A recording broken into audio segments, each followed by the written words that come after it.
Hello, मेरा नाम सचिन है और आज हम पढ़ेंगे क्लास 8 का चैप्टर नंबर 20 एक्सरसाइज 20 ए का क्वेश्चन नंबर ये है 7। तो देखते हैं कैसे सॉल्व होता है, क्या करना है इस क्वेश्चन में। तो आइए सॉल्व करते हैं।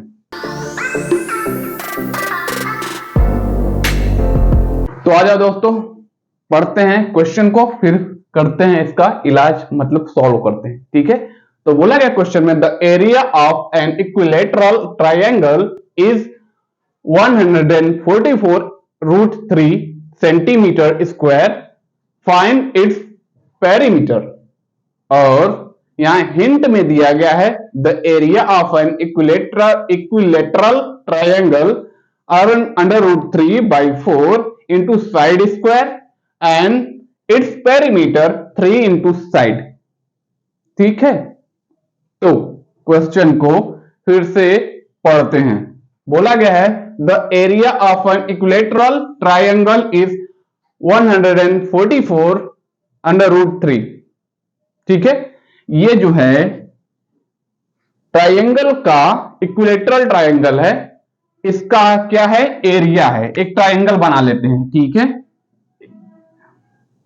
ये इसका एरिया क्या है, इसका एरिया है 144√3। ये इसका इस इक्विलेटरल ट्रायंगल का एरिया है।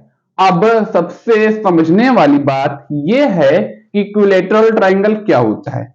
इक्विलेटरल ट्रायंगल उसे बोलते हैं जिसका तीनों आर्म सेम साइज का हो, उसे बोलते हैं इक्विलेटरल ट्रायंगल। ठीक है, तो जैसे अगर ये वाला आर्म, ये वाला आर्म, ये वाला आर्म, तीनों आर्म का साइज एकदम सेम रहेगा। ठीक है, जैसे अगर इसका साइज है 5 सेंटीमीटर, तो इसके अलावा जितने भी आर्म है सभी का साइज कितना रहेगा, 5 सेंटीमीटर रहेगा। ये आंसर नहीं है, ये सिर्फ हम इक्विलेटरल ट्रायंगल को समझाने के लिए हम बता रहे हैं कि इक्विलेटरल ट्रायंगल क्या होता है। ठीक है, और अगर एक आर्म का साइज 9 सेंटीमीटर है तो सभी का साइज 9 सेंटीमीटर ही होगा, तो उसे हम क्या बोलेंगे, इक्विलेटरल ट्रायंगल। ठीक है, तो इक्विलेटरल ट्रायंगल समझ में आ गया होगा। ठीक है, तो ये अब चलते हैं आगे, और यहां हिंट में दिया गया है area of an equilateral triangle. फार्मूले को जो है इस तरीके से दिया गया है, √3/4 इंटू साइड का square and its perimeter. Perimeter 3 into side बोला गया है। अब इक्विलेटरल ट्रायंगल का पेरीमीटर क्या क्या होगा, ये तो सीधे सीधे पता हो गया कि पेरीमीटर उसे बोलते हैं जब कोई शेप हो या तो ट्रायंगल है, ट्रायंगल के तीनों साइड्स को ऐड कर देंगे तो क्या निकल जाएगा, पेरीमीटर निकल जाएगा। अब जब ये इक्विलेटरल ट्रायंगल है तो इसका अगर एक साइड का पता चल जाएगा तो वो सभी साइड्स का पता चल जाएगा। अगर एक साइड 9 सेंटीमीटर का है तो समझ लेंगे कि इक्विलेटरल ट्रायंगल है तो सभी साइड 9 सेंटीमीटर के ही होंगे। तो हम क्या कर सकते हैं, तीनों साइड को हम 9 centimetre plus 9 centimetre plus 9 centimetre, ये 27 सेंटीमीटर इस तरीके से लिख सकते हैं पेरीमीटर।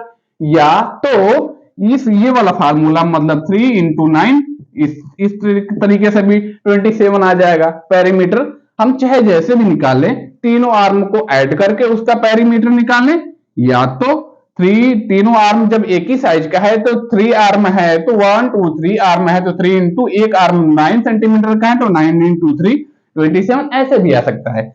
बट यहां जो है इसका पैरामीटर, यहां जो इक्विलेटरल ट्रायंगल दिया गया है इसका पैरामीटर 9 सेंटीमीटर नहीं है, ये सिर्फ हम इसको समझाने के लिए लिखे हुए हैं। ठीक है, तो इसको अब हम इरेज कर देते हैं। अब चलते हैं क्वेश्चन की तरफ। इक्विलेटरल ट्रायंगल समझ लिया और उसकी पेरीमीटर निकालने का आइडिया भी समझ लिया।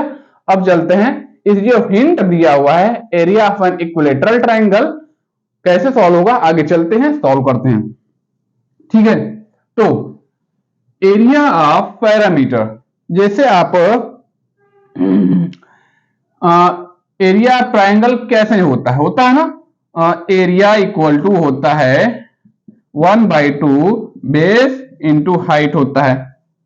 तो उसी को साइड इंटू साइड होता है, उसी को जो है बेस साइड स्क्वायर लिख दिया गया है, क्योंकि इक्विलेटरल ट्राइंगल है तो बेस बेस क्या सभी एक ही साइज का रहेगा, या तो बेस बेस लिख दें या तो हाइट हाइट लिख दें, एक ही बात हुई। तो इसीलिए इसको क्या बना दिया गया है, साइड का स्क्वायर बना दिया गया है, साइड का स्क्वायर बना दिया गया है। या तो हम इसको क्या, साइड को हम क्या मान ले, एक्स का स्क्वायर मान ले, तो एक्स का स्क्वायर हो जाएगा, ठीक है। Area equal to 1/2 into x का स्क्वायर हो जाएगा। तो एरिया दिया गया है, क्या है, एरिया है पहले से दिया गया है 144 अंडर रूट 3, ये दिया गया है एरिया, तो हमने लिख लिया, ठीक है। अब क्या बात आती है इस वाले फार्मूले को यहां से, ठीक है, क्या है, अंडर रूट 3/4, इसको भूल जाते हैं क्योंकि ये हिंट में यहां पहले से दिया गया है, ठीक है। अंडर रूट 3/4 और यहां जो है साइड का स्क्वायर, अगर साइड को हम क्या मान ले, एक्स मान ले, एक्स मान ले, एक्स मान ले, तो किसका स्क्वायर हो जाएगा, एक्स का स्क्वायर हो जाएगा इंटू एक्स का स्क्वायर, ठीक है।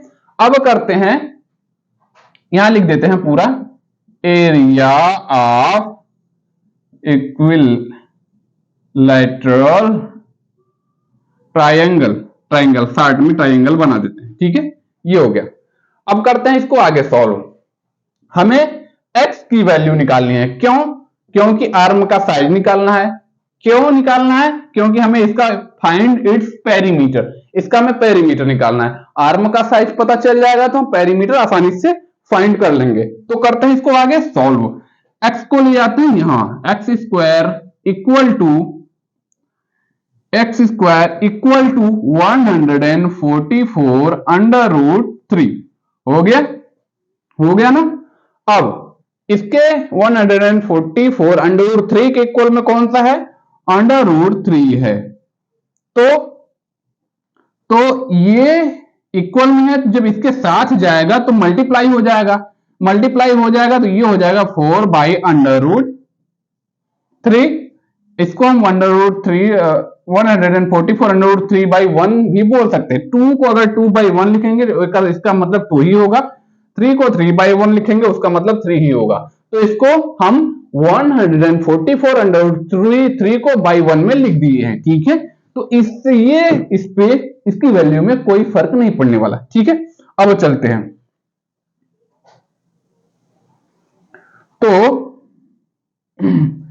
ये इससे हो जाएगा डिवाइड और ये हो जाएगा इससे मल्टीप्लाई। तो इसको करते हैं आगे की तरफ सॉल्व। ये हो गया x square equal to 144 multiply 4, तो ये हो जाएगा एक्स स्क्वायर 4 चौके 16, 4 चौके 16, 1 17 के साथ हासिल बच्चा 1, 4 एकम 4, 1 5, 576।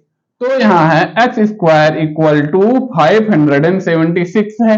तो x इक्वल टू क्या हो जाएगा, x इक्वल टू यहां क्या हो जाएगा, यही हमें फाइंड करना है। तो इसका हमें क्या निकालना है, स्क्वायर रूट निकालना है। तो स्क्वायर रूट कैसे निकलेगा, स्क्वायर रूट निकालने का सबसे सिंपल आइडिया ये है तो लॉन्ग डिवीजन मेथड यहां यूज कर ले। कौन सा, लॉन्ग डिवीजन मेथड, ठीक है, यहां यूज कर लेते हैं। तो लॉन्ग डिवीजन मेथड क्या होता है स्क्वायर रूट निकालने का, यहां देखिएगा ध्यान से, देखिए। तो क्या करेंगे, पेयर बना लेंगे, कौन से साइड से, राइट साइड से। अगर हम ऐसे हुए तो ये मेरा राइट साइड है, तो ये वाला राइट साइड से पेयर बनाएंगे। ये है 76, इसके बाद अगर यहां कुछ नहीं है तो 0 लगा देते हैं, यहां भी पेयर बन चुका है, ठीक है। अब हम क्या करेंगे, एक एक पेयर को लेके चलेंगे। ये हो गया 2 5 के लिए पढ़ेंगे ना, 2 2 जा 4 है ना, यहां भी 2 लिख देते हैं, ठीक है। 2 2 जा 4, यहां सब्ट्रैक्ट होगा, 5 में से 4 बचेगा 1, इसको ऐड कर देते हैं, 2 और 2 कितना हो गया, 4 हो गया, है ना। तो अब हम क्या करेंगे, दूसरे ये वाला पेयर हम उतार लेंगे, एक नंबर नहीं पूरा पेयर उतारेंगे। ये क्या है 76 को उतार लेते हैं। अब हम किसके लिए पढ़ेंगे, 176 के लिए यहां कुछ ऐसा नंबर रखेंगे कि यहां उसका उस नंबर को इसके साथ लिखने पे 176 आ जाए। तो यहां हम रखते हैं 4 को यहां 4 रखेंगे तो क्या हो जाएगा, 4 4 जा 16 बचेगा 1, 4 4 जा 16, 1 कितना हो गया 17, 176 आ गया है। तो ये पूरा सॉल्व हो चुका है। 576 का स्क्वायर रूट क्या होगा 24 होगा। ठीक है, ये है स्क्वायर रूट निकालने का लॉन्ग डिवीजन मेथड। ठीक है, अब चलते हैं आगे। 24, x की वैल्यू 24 आ चुकी है। अब हम क्या करें, अब हमें कुछ ऐसा करना है, x की वैल्यू तो हमें निकल गई और हमने क्या कहा था 3 इंटू साइड, साइड को हमने क्या माना है, साइड को हमने माना है x। तो हम क्या बोल सकते हैं, इसको हम आगे क्या लिख सकते हैं 3 इंटू एक्स लिख सकते हैं, है ना। तो अब हम क्या करेंगे, area of perimeter, area perimeter नहीं, पेरीमीटर ऑफ ट्राइंगल। ठीक है, क्या पेरीमीटर ऑफ ट्राइंगल क्या है 3 इंटू साइड, यही है ना जो हिंट में दिया गया था। अब हमने साइड को क्या माना है, साइड को माना है x, 3 इंटू एक्स। तो 3 इंटू एक्स क्या है, x क्या है साइड के नाम है, साइड क्या आया है 24 आया है। तो क्या आ चुका है, पेरीमीटर क्या आ जाएगा, P फॉर पेरीमीटर क्या हो जाएगा 3 चौके 12, एक बच्चा 3 दूनी 6 एक साथ 72। तो पेरीमीटर क्या आया है, पेरीमीटर आया है 72। देख लीजिए। अब आई मुद्दे की बात समझ में आया है तो वीडियो लोगों लाइक करिएगा और चैनल सब्सक्राइब करिएगा। ठीक है, और अपने फ्रेंड को भी शेयर करिएगा। ठीक, बाय।